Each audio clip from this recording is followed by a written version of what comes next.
Wesleyan Bobcats. This is Channel 22 News and you're here with Connor Hartwell. And I'm Shelby Kennedy.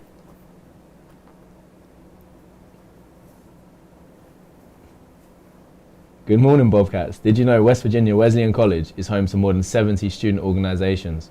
Reporter Donovan Woods interviewed Jacob Spruce, president of PRISM WVWC's Queer Straight Alliance, and Derek Hess, president of the Buchanan Cine Club, to get an inside look at Wesleyan's active student organisations.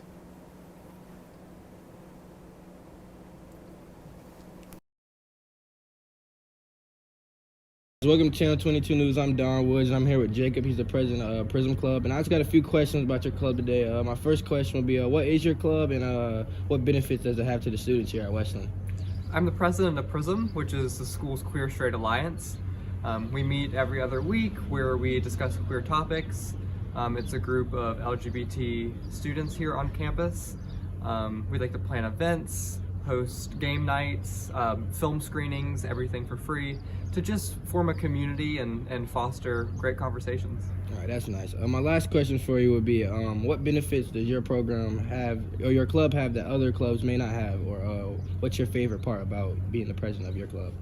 We're a really small, tight-knit group. Every time we come together, we're able to have lots of laughs, but also tackle some pretty serious topics surrounding queer issues, both from being on a small college campus and also broader things going on in the rest of the world. So it's really nice to have that opportunity to speak in a safe space about these things. All right, that's nice.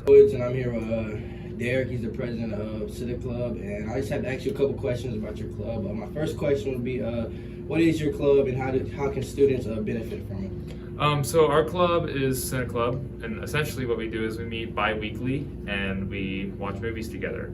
And a lot of the movies we watch are actually like some lesser known movies, and they're really artistic works. So students will come in and we'll watch the movies together, and then we'll have a discussion about it. And usually a lot of the discussion we have is really thought-provoking, and it's a really good way to break down films and how they're made, and some really cool insights can be found. It's almost like a mini English class, but with film, and it's really, really fun. All right, that's pretty nice. Another question I have for you is, what would be your favorite part about the club? Or if you were to tell somebody who you would like to join, what's something you would tell them? My favorite part of the club is just getting in to watch good movies.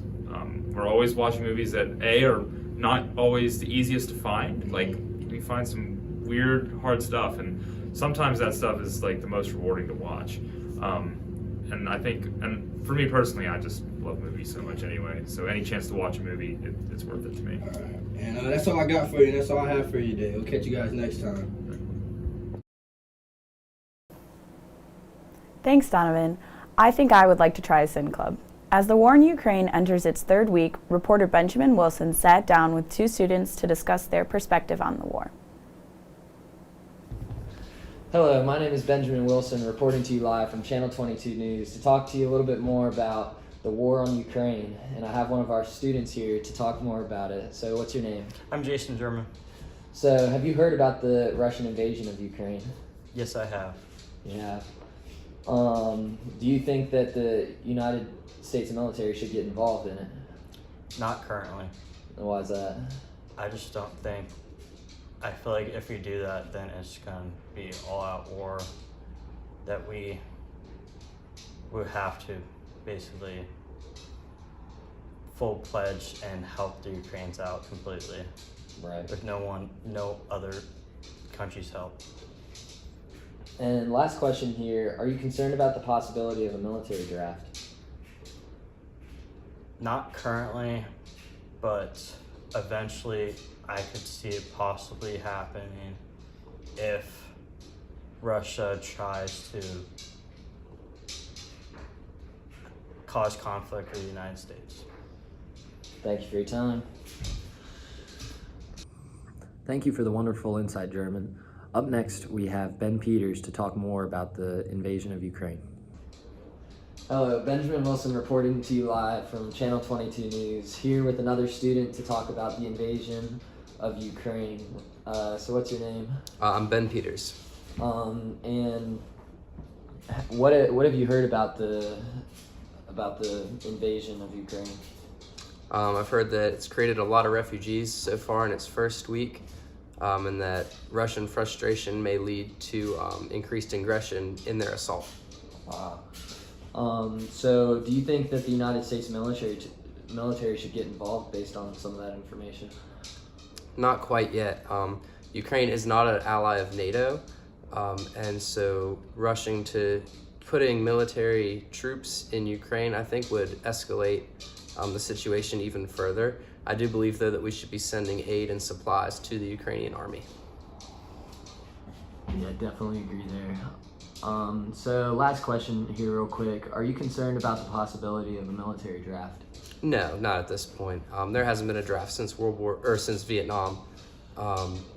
And I think the realistic aspect of a draft isn't anywhere near close enough yet to be concerned about a draft. Well, thank you for your time. I really appreciate it. Those at home can also help Ukrainian refugees by donation to organisations such as the International Rescue Committee. Next up, reporter Jalen Anderson visits with Dr. Deborah Murphy to find out more about Wesleyan Centre for Restorative Justice.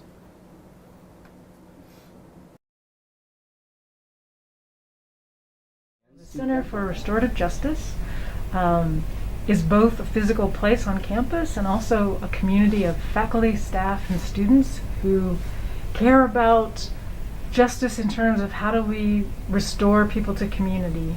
There's a lot in our culture that's about punitive justice and retributive justice.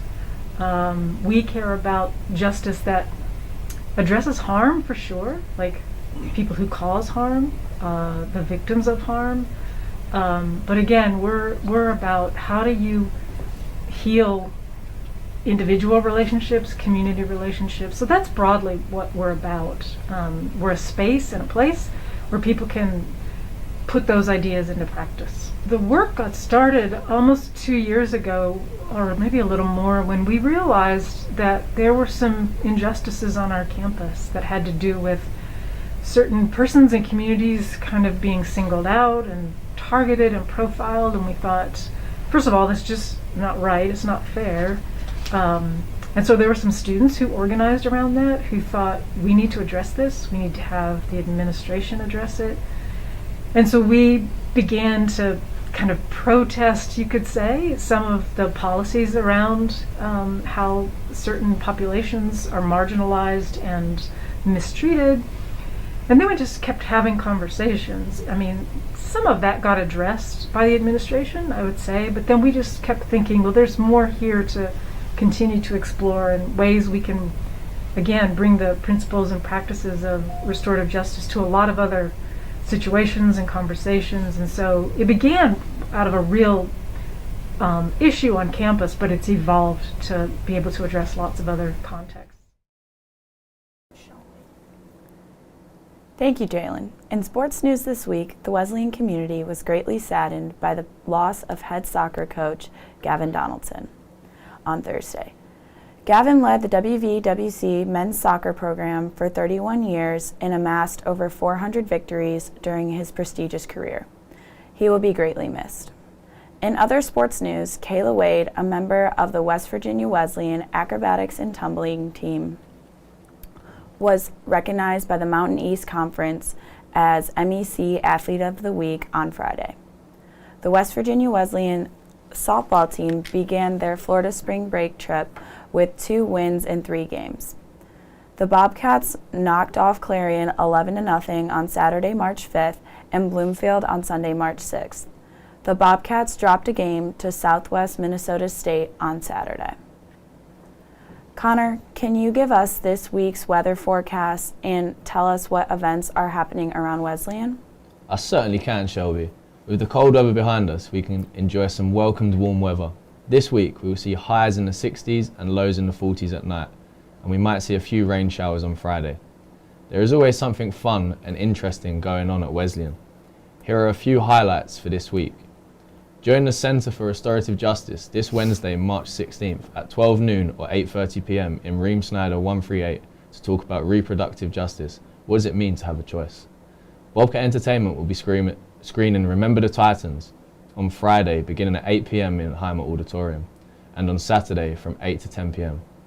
Bobcat Entertainment will be hosting DIY night in the social hall. They have stocked up on yarn, beads, pom-poms, embroidery kits and string art sets, so you can get crafty and reconnect with friends.